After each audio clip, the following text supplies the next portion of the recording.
People think the most painful heartbreak comes from enemies.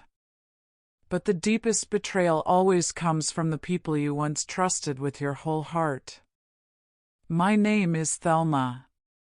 I am 74 years old. And I want to tell you a story, not because I want pity, but because I want people to remember that silence is not the same thing as weakness. When you've lived as long as I have, you realize something: life doesn't always break in dramatic moments. Sometimes it happens slowly, one careless word, one disrespectful gesture, one moment where you stop being seen.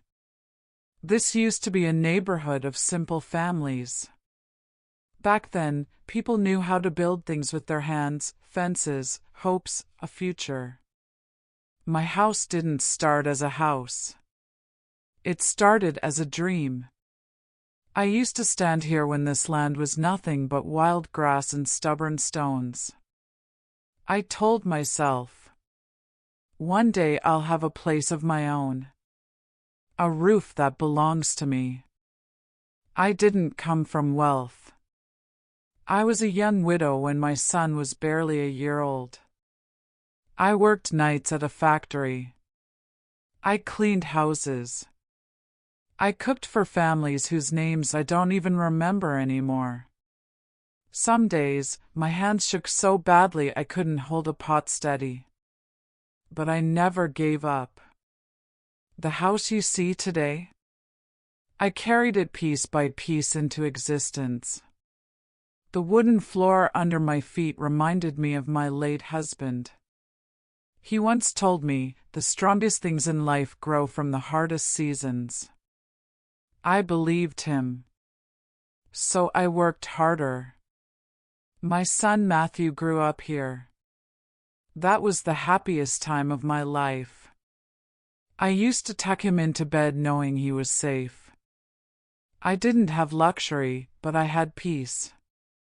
At night after he slept, I would walk through the rooms, whispering prayers into the walls, thanking God for what He had given us. Time passed. My hair turned gray.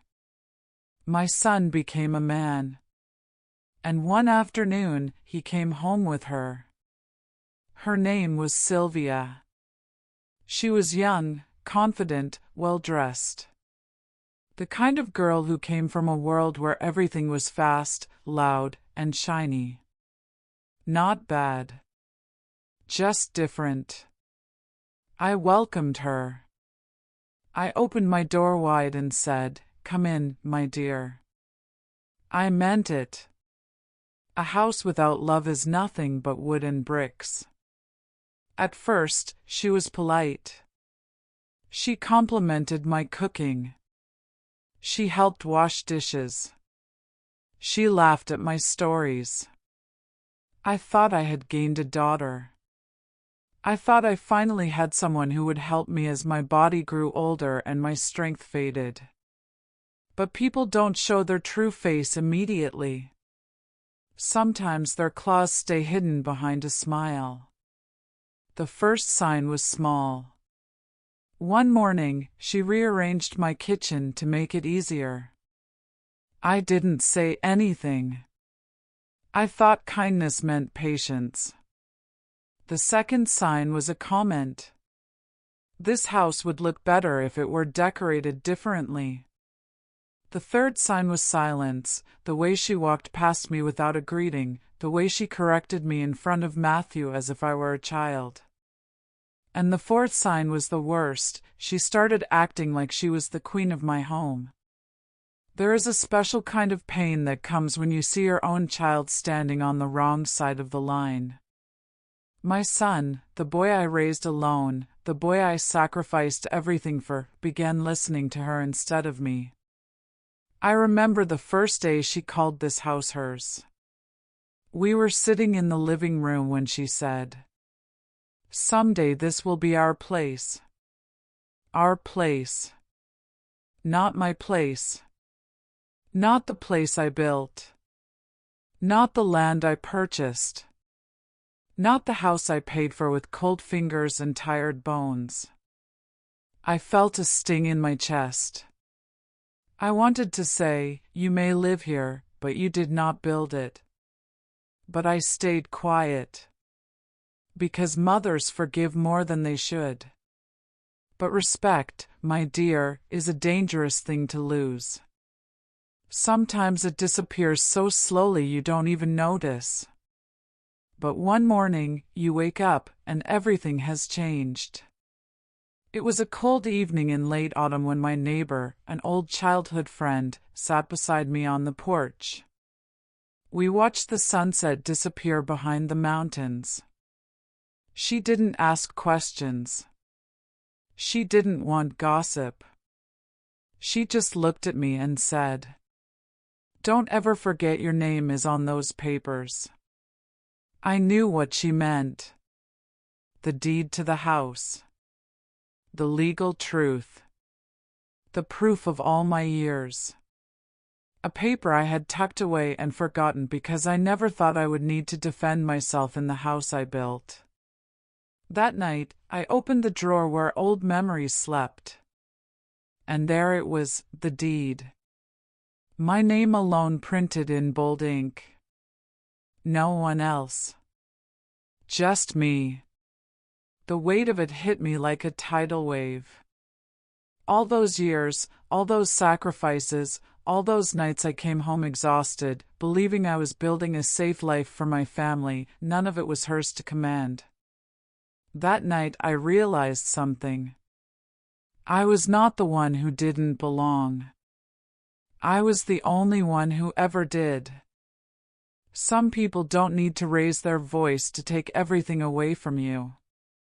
Sometimes, all it takes is silence, and the wrong person in your home.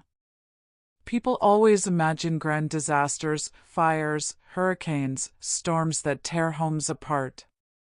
But the truth is, a house begins to break long before walls crack.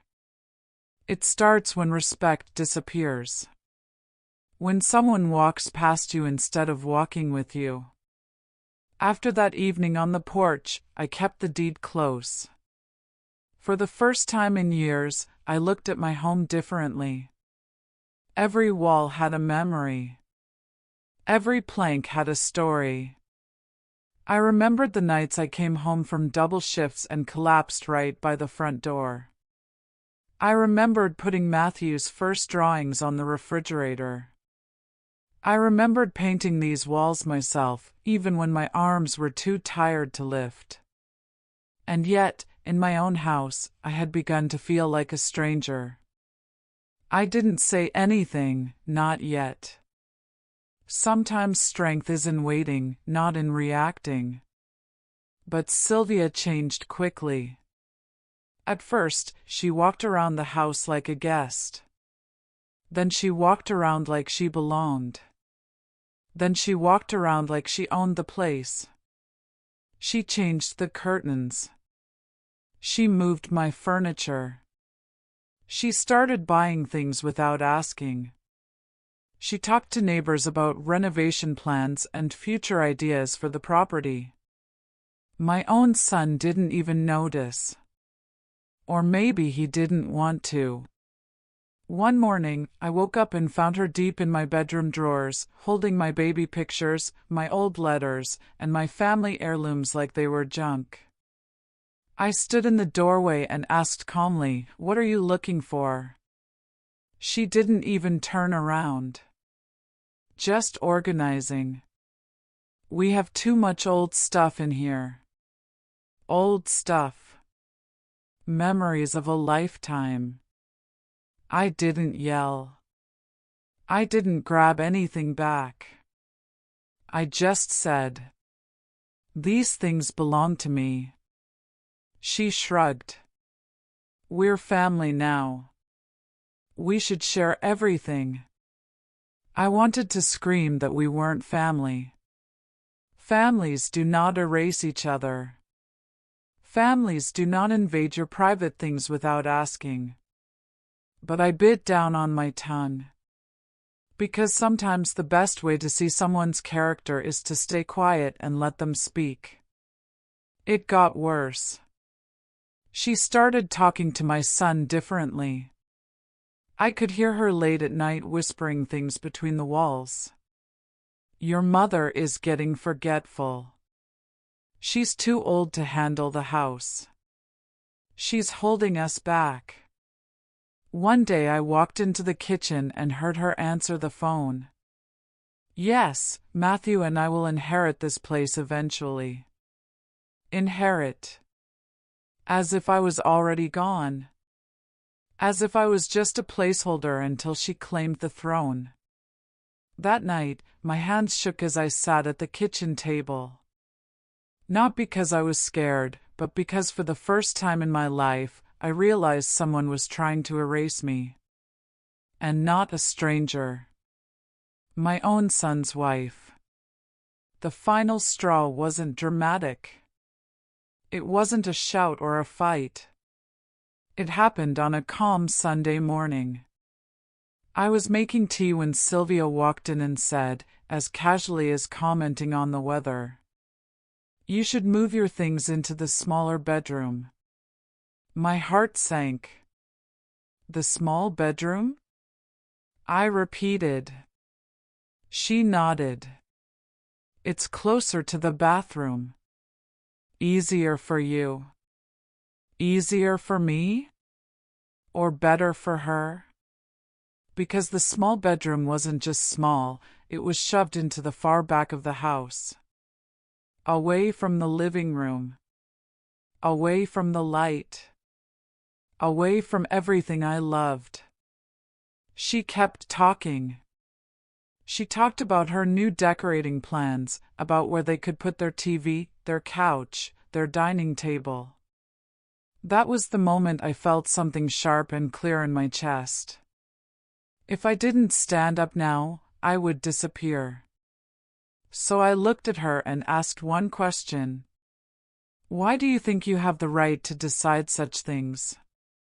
She didn't even hesitate. Because we're going to inherit this place. Eventually, it will be ours. Her words sliced through the room like a knife. I took a deep breath. Not out of fear. Out of clarity. You are living in my house, I said. This is my home. She laughed. She actually laughed. Well, not forever, she said with a smirk. We all know how this ends. I stood there, holding my cup of tea, my fingers trembling, not from weakness, but from anger I had buried for too long. I built this house, I said. I paid for every board and every nail. No one gave me a penny. She rolled her eyes. You don't own this house alone. That was when I walked to my bedroom. I opened the drawer. I took out the deed, still crisp and folded. When I returned to the living room, I placed it slowly on the table between us. My name, I said softly, is the only name on that paper. Her face changed. Arrogance melted into shock. Her voice stuttered. That doesn't mean anything. But it did. It meant everything. And in that moment, a strange calm settled over me. A peace I hadn't felt in months. I had let her speak enough. I had let her walk through my house like it was hers. But the time for silence was over. So I said the words I had been holding back. Sylvia, I want you to leave. She blinked like she didn't understand English. You're kicking me out? She gasped. I am asking you to pack your things, I said quietly. This is my home. She exploded. She screamed she wasn't going anywhere. She yelled for Matthew. She pointed at me like I was the villain in my own story. And then she said the one thing that broke my heart. You're just an old woman. Your son and I will take care of the house. Not you. Old woman. Like I was a burden inside my own home. I held her stare and answered, I built this place before you were even born. And I won't let anyone treat me like a guest in it. That evening, my son came home. Sylvia ran to him like a child crying for attention. She wants to kick me out. She's insane. He rushed to her, not to me. He didn't ask what happened. He didn't ask why. His voice thundered through the room. Mom, what is wrong with you? What are you trying to do? I just stood there. Calm. Firm. Tired. Matthew, I said. This is my home. But sometimes, the people we raise forget who we are. Sometimes, the ones we love most become the source of the deepest pain. What happened next changed everything. It tore the roof off the story and showed the truth underneath. And that truth would break our family in ways none of us expected. You never really know someone's heart until they're forced to choose between what's right and what's easy. When Matthew came home that night, the whole weight of the house shifted. Walls have a strange way of absorbing tension. The same rooms that once protected us now felt like they were listening, waiting, bracing for the truth. Sylvia clung to him, tears in her voice but not in her eyes. She wants me to leave. She's trying to throw me out. I expected him to ask me what happened. I expected, even hoped, he would stand in the middle and try to understand. But sometimes the people you love don't choose fairness. They choose the person who feeds their pride. His voice turned sharp. Mom, why would you say something like that? I didn't shout. I didn't accuse. I didn't argue. I simply placed the deed on the table and spoke the truth. This house is mine. And she has crossed too many lines. He didn't even look at the paper. He just stared at me like I had committed a crime. Mom, we're a family. We're building a future here. I wanted to tell him how many futures I built alone while he was asleep in the next room. I wanted to list the nights I held the house up with tired hands and stubborn prayers. I wanted to remind him who wiped his tears when his father died. But some things are too painful to say. Instead, I answered quietly. She has been trying to take over my home. And you have been letting her. His jaw clenched. Mom, you're being dramatic. Dramatic. I smiled a broken smile. I had been called many things in my life, strong, stubborn, hardworking. Never dramatic. But when someone wants to silence your truth, the easiest label to stick on you is emotional. Before I could speak again, Sylvia chimed in, all sweetness gone. She's being ridiculous, Matthew. I've done nothing wrong. Nothing wrong. As if disrespect were invisible. As if taking over someone's life wasn't violence in its own quiet form. Matthew turned to me. You need to apologize to her. The words hit me harder than anything Sylvia had ever said. That was the moment I saw my son clearly. Not the little boy I raised. Not the young man I believed in. But a husband who chose his pride over the mother who gave him everything. I looked him in the eyes and answered. No. His voice exploded. No? That's it? You want to throw her out and you won't even talk? Talking is all I have been doing, I said. You just never listened. He stepped closer. His anger filled the room like smoke. It wasn't just frustration, it was ego. He wasn't defending Sylvia. He was defending the idea that he was in control. I watched him move, watched old softness disappear from his face. And I realized then how far love can bend before it breaks. My kitchen became a battlefield. His voice got louder. This is our house too. I opened the deed again and slid it across the table. It has never been yours. Something inside him snapped. He grabbed the paper and crumpled it in his fist. You think a piece of paper means you get to push us around? I felt my heart sink. Not because he touched the deed, but because he didn't understand what that paper represented. It wasn't just ownership.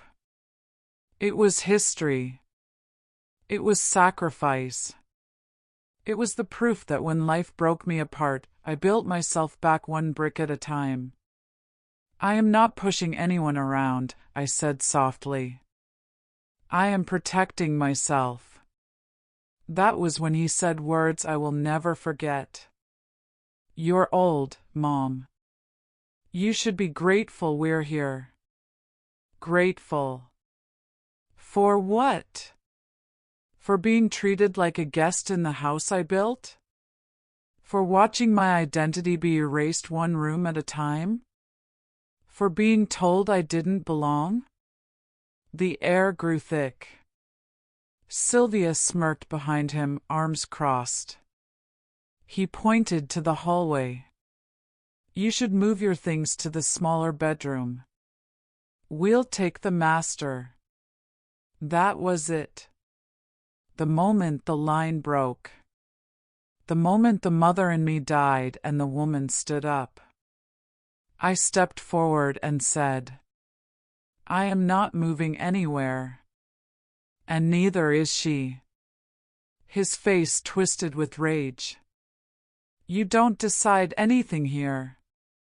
I didn't shout. I didn't cry. I simply said, yes, I do. Then came the moment when my son, my own flesh and blood, picked up a wooden chair in anger. Time slowed. I saw his fingers tighten around it. I saw the muscles in his arms strain. I saw the weight of all the years between us collapse. He swung it, not at me, but at the wall. The crash echoed through every room. The wood splintered. Pieces scattered across the floor. The house groaned like it remembered every memory embedded in its beams. Sylvia screamed.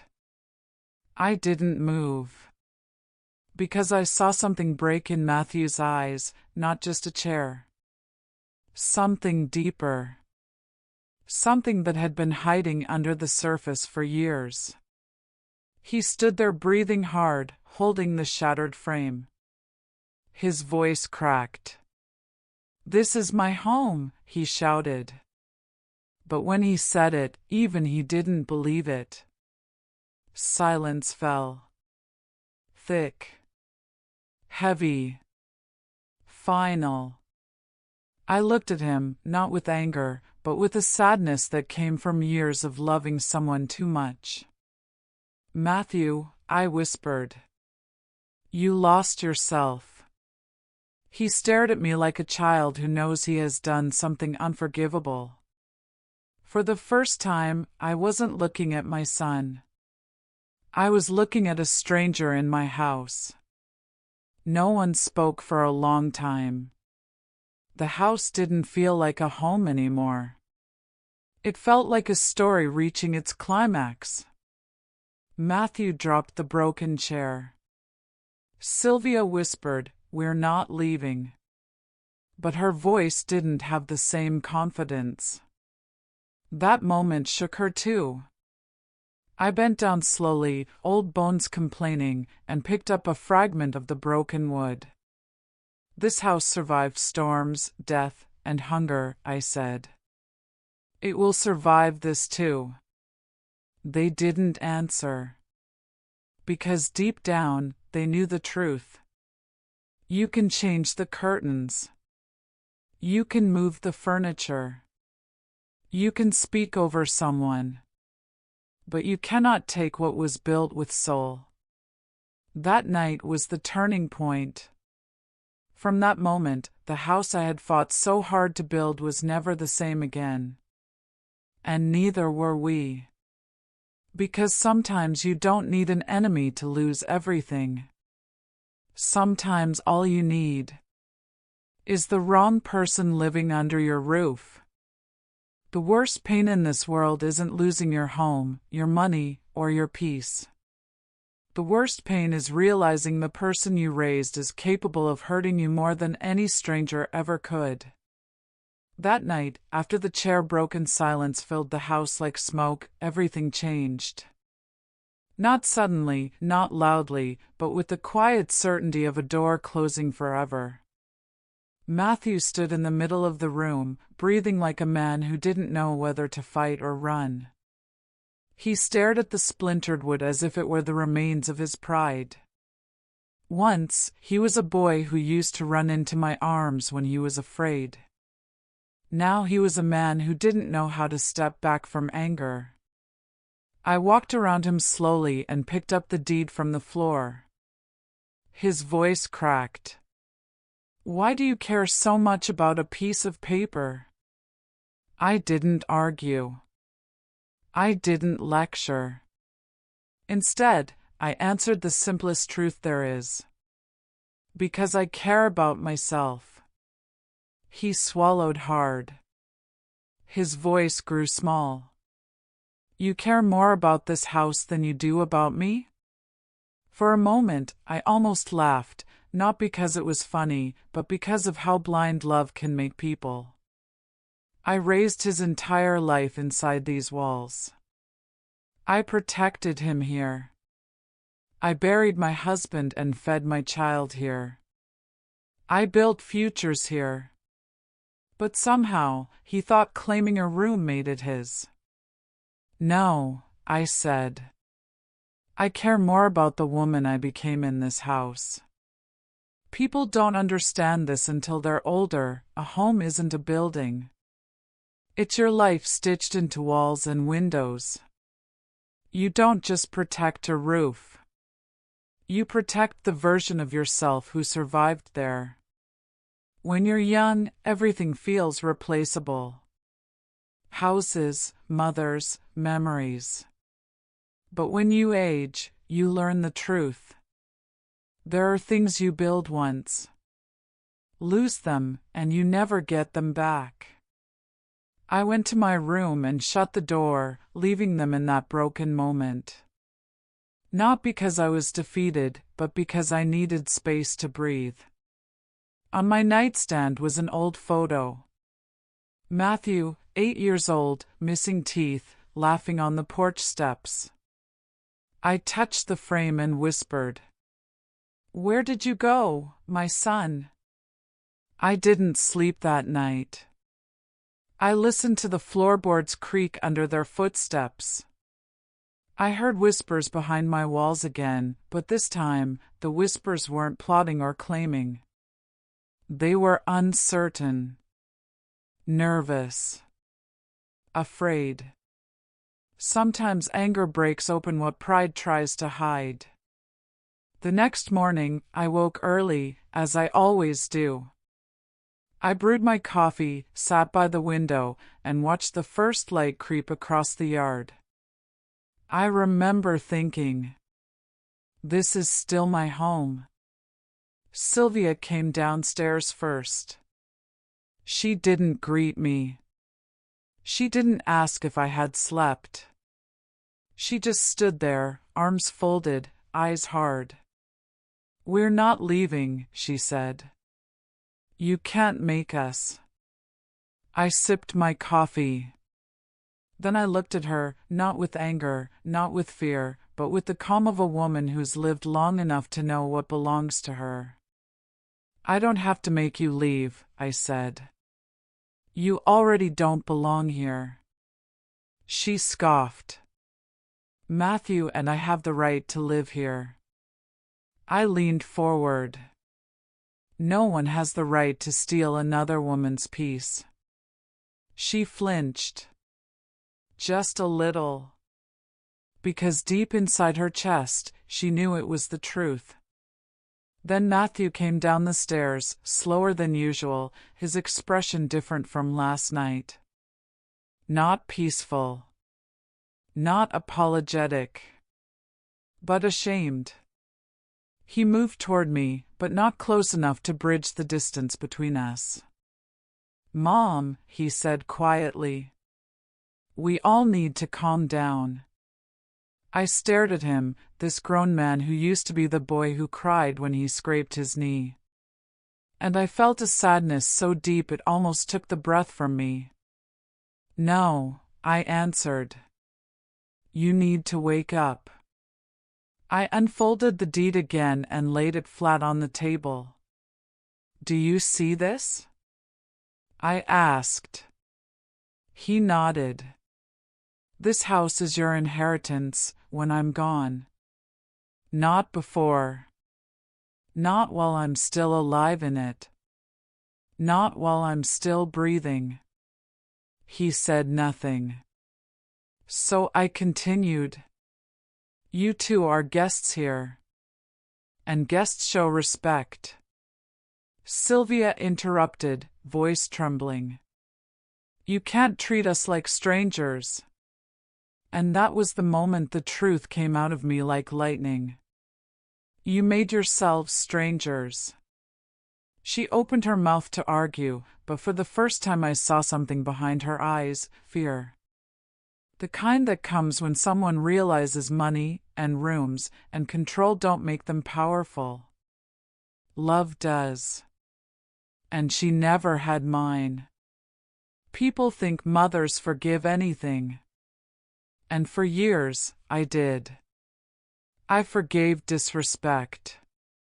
I forgave selfishness. I forgave silence. But forgiveness isn't the same as letting someone destroy you. I told Matthew. You let someone walk into this house and take your mother's kindness as weakness. And you defended her, not me. He whispered. I didn't mean to hurt you. I nodded.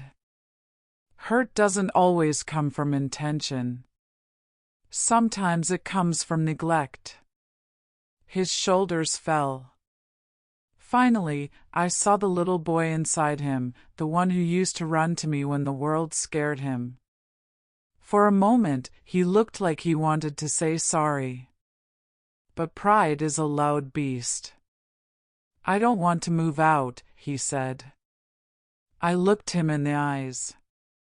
I didn't ask you to leave. He blinked. But she does. Sylvia stared at me. For the first time in months, she was silent. I spoke calmly. I opened my door to you. I fed you. I cared for you. And you tried to erase me. Her lip trembled. She wanted to argue. To shout. To fight. But we both knew the truth. She had stepped into a house that was never hers. Matthew sat down. His voice came out soft, like a confession. Mom, I don't want us to fight anymore. It was the closest thing to an apology he had ever given. And even though it wasn't enough, it was a beginning. Then stop acting like the owner, I said. Start acting like the son I raised. For a moment, silence held us together instead of tearing us apart. But peace is a fragile thing. All it takes is one person to shatter it. Sylvia grabbed her coat, through her words like knives. I'm not being kicked out because of some old woman. She marched toward the door, and Matthew followed her. But before he left, he turned back at me and said, I need time. And that was the moment I realized something important. Time doesn't fix everything, but sometimes it reveals the truth. They walked out of the house together, and the door closed behind them. It wasn't slammed. It wasn't locked. It wasn't angry.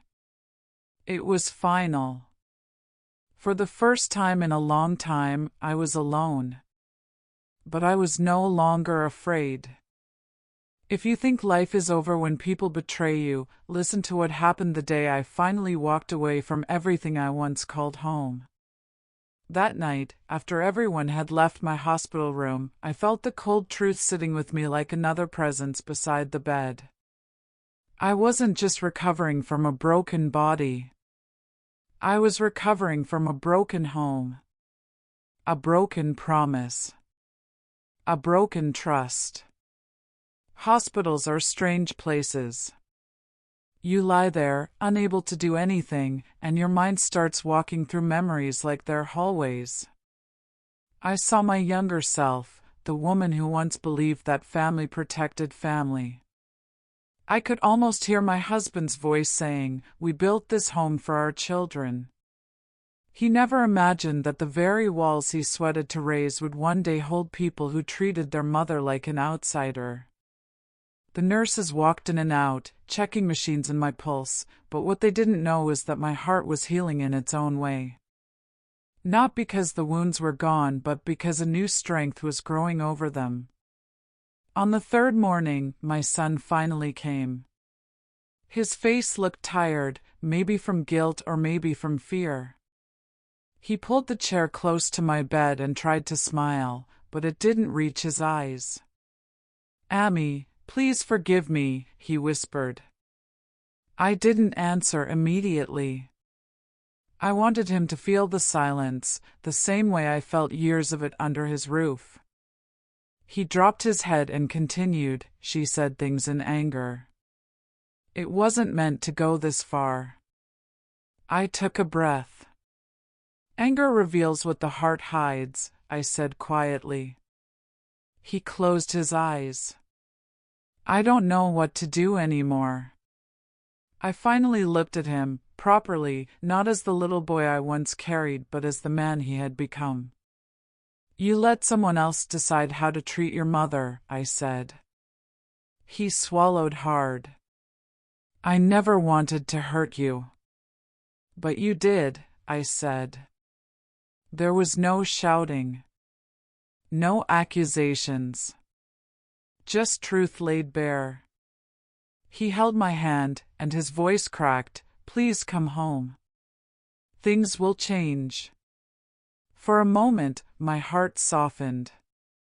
Every mother knows this weakness. I saw again that little boy who used to run to me when he was scared. But life teaches us that loving someone and permitting them to hurt you are two very different things. I shook my head slowly. I am not returning to a place where I have no value. His eyes widened.